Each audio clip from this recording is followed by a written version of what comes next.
Hi అండి, like చేసి చూడండి. కాదు. ఎస్, నేను సుమిత్ర కూతుర్ని కాదు.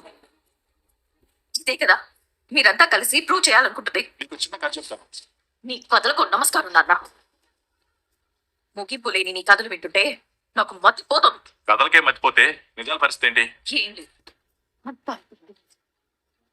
మళ్ళీ హాస్పిటల్ తీసుకెళ్లారు, బ్లడ్ శాంపిల్స్ ఇప్పించారు, రిజల్ట్స్ కూడా సేమ్. అక్కడ మీ అమ్మతో సహా అందరూ ఇదే కోరుకుంటున్నారు. నువ్వైతే హ్యాపీయే కదా? రేపు నా ఇంటి వారసురాల స్థానంలో చూసేంత వరకు హ్యాపీగా ఉండదు. లోకల్లో ప్రతి ఆడపిల్లకి ఎంతో మంచి తండ్రి ఉన్నప్పుడు నీలాంటి మూర్ఖుడైన తండ్రి నాకు మాత్రమే ఉండడం ఏంటి నాన్న? ఏంటోనమ్మా, నువ్వు మాట్లాడుతుంటే నా మనసులో మాట చెప్తున్నట్టే ఉంది.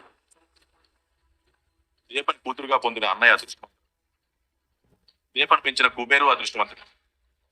అలాంటి అదృష్టం నాకెందుకు కలగలేదా అని కనిపించిన ప్రతి దేవుణ్ణి అడుగుతాను. బంగారం పాత్ర చేతులు పెట్టుకుని ఎవరైనా పిచ్చం ఎత్తుకుంటారా నాన్న? నాది 1,00,00,000 మందిలో ఒక్కరికుండే జాతకం. అందుకే పని మనిషి కూతురిగా పుట్టినా యజమానిగా బతుకుతున్నాను. అమ్మ బతికుంటే నా వైభవం చూసి ఎంత సంతోషపడేదో తెలుసా నీకు? అందుకే అంటారు, ఆడపిల్లలకి తల్లి ఇచ్చే భరోసా తండ్రి ఇవ్వలేడు అని. ఇప్పుడు నీకు ఈ దొంగడి అవసరమా? నీ సింపతి కోసం నేను కన్నీళ్ళు పెట్టుకుంటున్నాను అనుకుంటావా? నీ బాధ ఏంటో చెప్పు. తెలీదా నీకు? నువ్వు అనుకున్నదైతే జరగదమ్మా. తప్పు చేసిన వాళ్ళకే శిక్ష పడాలి అంటే మొదటి శిక్ష మీ అమ్మకి పడాలి. ఎందుకంటే బిడ్డల్ని మార్చింది తనే కాబట్టి. రెండో శిక్ష నీకు పడాలి. ఎందుకంటే నిజం తెలిసినా ఇన్ని సంవత్సరాలు మౌనంగా ఉన్నావు కాబట్టి. నేనే తప్పు చేశానని నన్ను శిక్షించడానికి. సొసైటీలో నీ దశరథ కూతురు, అదంతా అబద్ధం. నేను రాసిపోతున్నని ప్రపంచానికి పరిచయం చేసుకోలేను. నాకున్న స్వతంత్రాన్ని నేను కోల్పోలేను. మీ స్థాయిలో నేను బతకలేను నాన్న. మనిషిగా పుట్టగాను దేవుడు నుదుటి రాత రాస్తాడమ్మా. సంతోషాలు బాధలు కూడా అందులోనే ఉంటాయి. నీకు తల్లి చనిపోయింది, అయినా అమ్మ అనే పిలుపు చావలేదు. పెంచిన తల్లి రూపంలో ఆ పిలుపు ఇంకా బతికే ఉంది. కానీ దీపకి తల్లి బతికే ఉంది, కానీ తనకి అమ్మ అనే పిలుపు చచ్చిపోయింది. ఈ జన్మలో చేసిన పాపాలన్నీ ఈ జన్మలోనే కడుక్కోవాలమ్మా.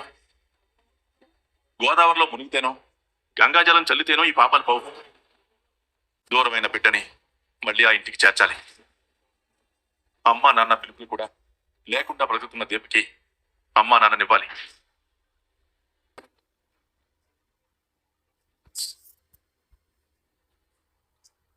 నీ పరిస్థితి ఏమవుతుందో నేను చెప్పలేను. వాళ్ళు తమ దగ్గరే బిడ్డగా ఉంచుకుంటారో లేదా తరిమేస్తారో తెలియదు. కానీ నువ్వు చేసిన పాపాలన్నీ వాళ్ళకి తెలియాలి. తెలిస్తే ఉండనిస్తారా? ఊరేస్తారు. నేను బతిమలాడుకుంటాను. ఇవన్నీ కాదు నాన్న. ఇది నా చివరి కొడుకు అనుకో, ఆఖరి కొడుకు అనుకో, మా అమ్మే నా చేత అడిగిస్తోందనుకో.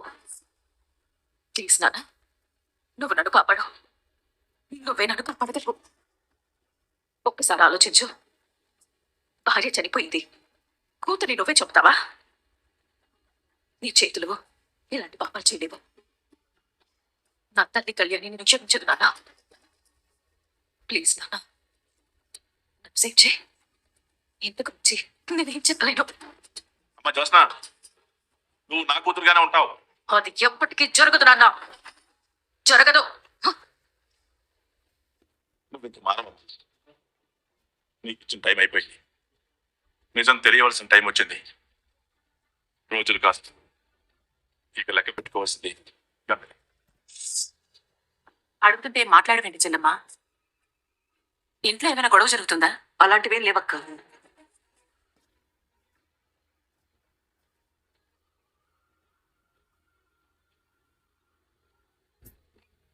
దీపక్ ఏమైందిరా? ఏమైంది? బాగానే ఉండడు వెంటి బాబు, ఏడ్చుకుంటూ వెళ్తేను. అంతా వీళ్ళు చూసినట్టున్నారు. మీరిద్దరు ఏమైనా మాట మాట అనుకున్నారా? ఏమన్నదమ్మా? అది చిన్నప్పటి నుంచి అంతే, అన్నిటికీ అలగడవే. మాట అంటే కోపడుతుంది, లేదంటే బాధపడుతుంది. అలాంటిదేం లేదు పెద్దమ్మా. ఏమీ లేకపోతే మరి ఏడుస్తూ ఎందుకు వెళ్ళిపోతుందిరా? సుమత్త గురించి బాధపడుతుంది. అయ్యో, మా వదిన గురించి బాధ అందరికీ ఉందిరా. అరే, సొంత వాళ్ళం, మనమే మనసుకి సర్ది చెప్పుకొని ధైర్యంగా ఉంటున్నాం. దీపకేమైందిరా? మనకంత సొంత మనిషి, కానీ దీపకి కన్న తల్లి. కడుపులో బిడ్డ వదులుకోవాలని డాక్టర్ చెప్తుంది. కట్టుకోమని సర్ది చెప్పగలిగే బాధ అది.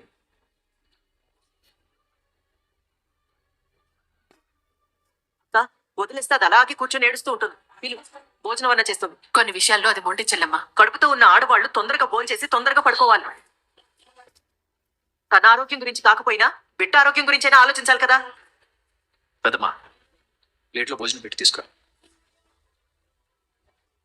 ఏ ఇప్పుడు నువ్వు తీసుకెళ్లి పెడతావా? వదిలేమ్మా. అది నా కోడలురా, ఎలా వదిలేస్తాను? ఆడదానికి అత్తింట్లో ఏదైనా బాధ కలిగితే చెప్పుకోవడానికి పుట్టింటికి వెళ్తుంది. దానికి అత్తిల్లు పుట్టిల్లు ఇదే. అత్తనైనా అమ్మనైనా నేనే.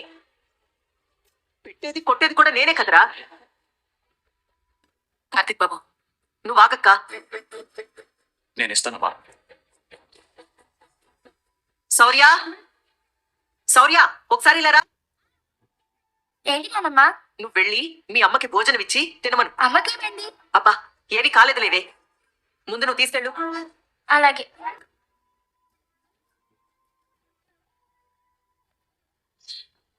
అమ్మా, భోజనం తీసుకో. అమ్మా, భోజనం తినమ్మా. అమ్మా,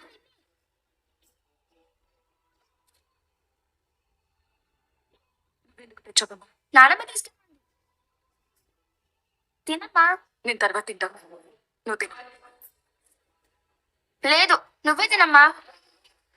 నారు డొనేట్ చేయకూడదు. ఒకవేళ చేసినాను కడుపులని బిడ్డ బ్రతుకుతుంది. అమ్మా నిన్నే అమ్మా. అమ్మ నిన్నేమ్మా. నేను తినడం చెప్తాను.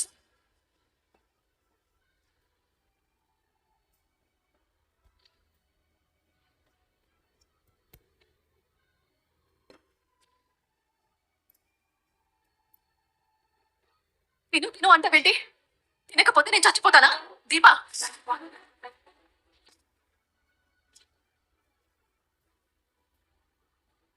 సారీ, నువ్వు లోపలికి వెళ్ళవే.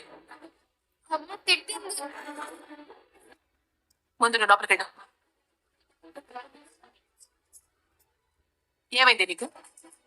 నీ కడుపులో ఓ బిడ్డ పెరుగుతుందన్న విషయం గుర్తుందా? మర్చిపోయావా? చచ్చిపోతానన్న మాట నీ నోట్లోంచి ఎలా వచ్చిందే? ఈ మాట కూడా నువ్వెవరితో అన్నావో తెలుసా? నీ కూతురితో. ఇంటికి వచ్చిన దగ్గర నుంచి చూస్తున్నాను, మనిషివైతే ఉన్నావు, కానీ మతిలేని దానిలో ఉన్నావు. ఏమైంది నీకు? సుమిత్ర గారి గురించి అయితే నువ్వింత బాధపడాల్సిన అవసరమే లేదు. ఆవిడ్ని కాపాడుకోవడానికి కన్న కూతురుంది.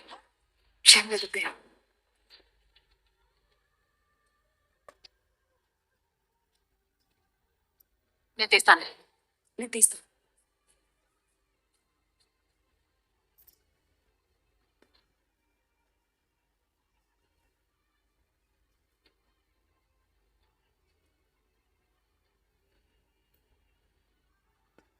ఏమైంది దీనికి? అసలు దీని బాధ ఏంటి? అది ఎవరికి చెప్పుకోలేని బాధ. అదేంటో నేనే అడిగి తెలుసుకోవాలి.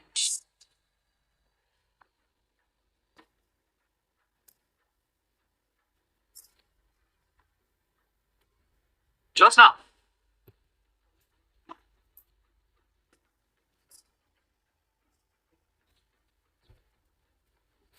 ఎక్కడికి వెళ్ళావు? ఫ్రెండ్ దగ్గరికి. నీ ఫ్రెండ్కి ఫోన్ చేసి ఇవ్వు, నేను మాట్లాడతాను. ఏంటి డాడీ కొత్తగా?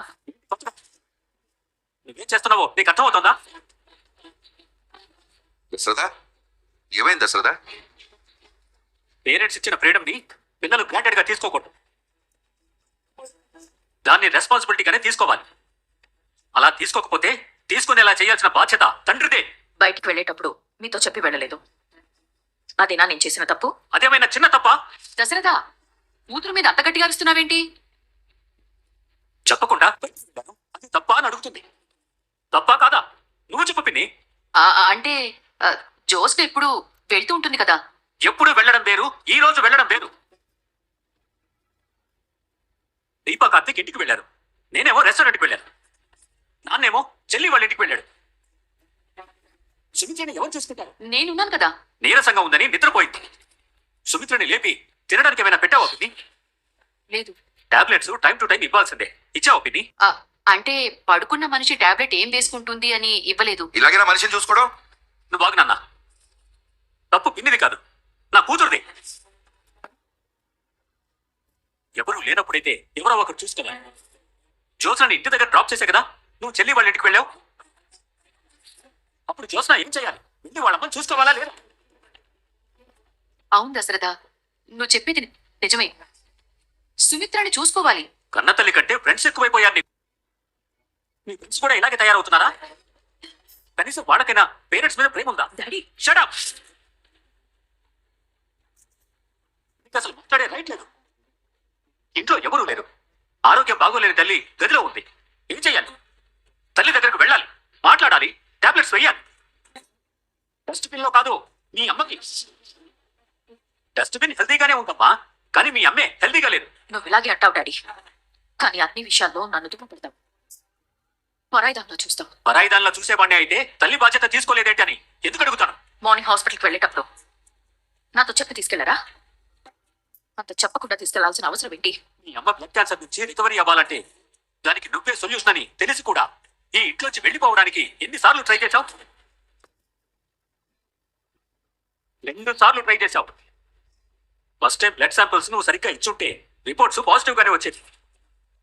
నిన్ను దగ్గరుండి హాస్పిటల్కి ఎందుకు తీసుకువెళ్ళామో అర్థమైందా?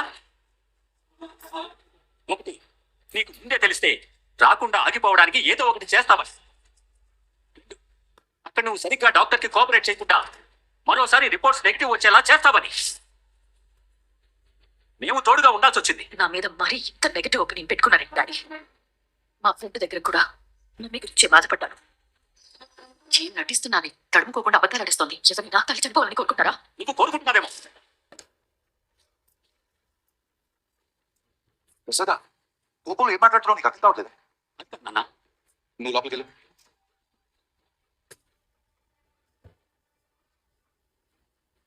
పరిజాతో జ్యోత్స్న తీసుకెళ్ళు. అలాగేనండి. వదిలే. పరిజాతో ఏంటండి? తనకి భోజనం పెట్టు.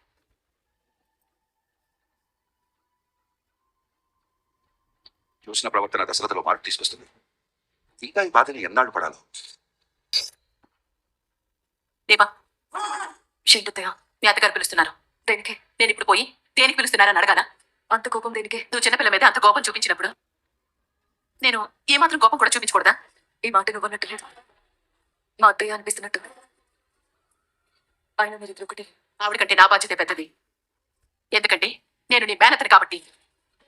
కానీ మీ అత్తగారు మేనత్తని మించిన బాధ్యత తీసుకుంది.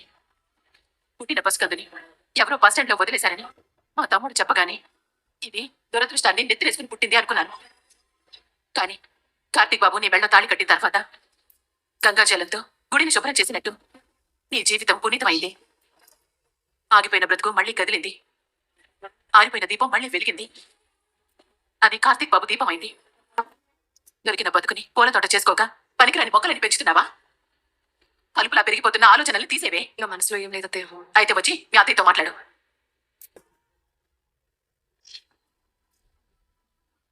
పిలిచాను చెల్లెమ్మ, వస్తుంది.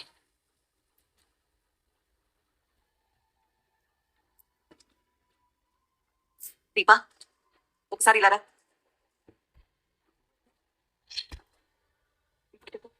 ఏంటి నీ బాధ? తల్లి ప్రాణం కోసం కడుపులోని ప్రాణాన్ని బతుకుకోవాలి. నీకు శౌర్య అంటే ఎంత ఇష్టమో నాకు తెలుసు. అలాంటి కూతురు మీద అరిచావంటే అంతకు మించిన బాధేదో నీ లోపల ఉంది. ఏంటది? నిన్నే దీప అడిగేది. కార్తీక్ని అడిగాడు. నువ్వెందుకు బాధపడుతున్నావో వాడు చెప్పేశాడు.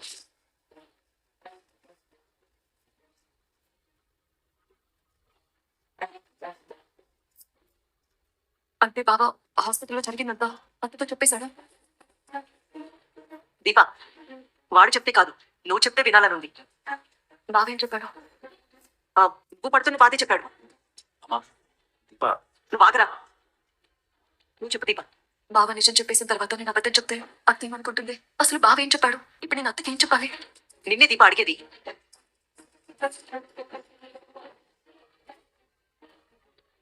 చెప్పు దీపా. బావ చెప్పిన తర్వాత నేనేం చెప్తాను అత్తయ్య? మా ఇద్దరిది ఓకే మాట. అదే ఏంటా మాట? బావ చెప్పాడు నాకు. తెలియకుండా అడిగి మళ్ళీ బోల్తా కొట్టించాలనుకున్నాను, కానీ మీ ఇద్దరు దొరకట్లేదే. దీప చెప్పేసిందని కార్తీక్ని అడిగాను. వాడు అలాగే సమాధానం చెప్పాడు. నిన్నడిగితే నువ్వు అలాగే సమాధానం చెప్తున్నావు. ఒకరి మనసు ఒకరు బాగా చదివేసినట్టున్నారా? భార్యాభర్తలు కదితే అలాగే ఉంటుంది. సరే దీపా, సూటిగా నిన్ను ఒక ప్రశ్న అడుగుతాను, సమాధానం చెప్పు. అసలు ఏంటి నీ బాధ? నేను ఒకటి అడుగుతాం, చెప్పొద్దునా? అడుగు. నువ్వు మాట్లాడటమే నాకు కావాలి. మనిషి మాట్లాడితేనే బాధ బయటకు వచ్చేది. నాకు తెలిసిన మనిషికి ఇష్టమైన పరిస్థితి వచ్చింది. ఏంటది? పాపం తను ఎటు తేల్చుకోలేని స్థితిలో ఉంది. అదే ఏంటా అని అడుగుతున్నాను. కంటికి కనిపించే ప్రాణానికి ప్రమాదం ఉంది. తను ప్రాణం పెట్టుకున్నా ఒక ప్రాణం వదులుకుంటే కంటికి కనిపించే ప్రాణానికి ప్రమాదం తప్పొచ్చు. కనిపించే ప్రాణాన్ని కనిపించే ప్రాణం కోసం వదులుకుంటే న్యాయం అవుతుందా, అన్యాయం అవుతుందా? ఈ ప్రాణాన్ని నేను వదులుకోలేదు, కానీ ఏదో ఒక ప్రాణాన్ని వదులుకోక తప్పని పరిస్థితి. నువ్వు అడిగిన ప్రశ్నకి నేను సమాధానం ఆలోచించాల్సిన అవసరమే లేదు. నా జీవితంలో జరిగిన ఒక సంఘటనే దానికి సమాధానం. కార్తీక్ పుట్టిన తర్వాత నాకు యాక్సిడెంట్ జరిగింది. ఈ 2 కాళ్ళు జీవితంలో పనిచేయమని చెప్పారు. అంటే దాదాపు నేను చచ్చిపోయిన మనిషితో సమానం. భరించడం నా వల్ల కాలేదు. ఒక అర్ధరాత్రి లేచి చచ్చిపోదాము అనుకున్నాను. ఆఖరి నిమిషంలో ఉయ్యాల్లో ఉన్న పిల్లాడి ఏడు వినిపించింది. నా కోసం కాదు, నేను వాడి కోసం బతకాలి అనుకున్నాను. వాడికి నేను ప్రాణం పోస్తే నాకు వాడు ప్రాణం పోశాడు. కనిపించే ప్రాణాన్ని పోగొట్టుకుంటే కనిపించని ప్రాణానికి అర్థమే ఉంది. లైక్ చేసి సబ్స్క్రైబ్ చేయండి. Thank you.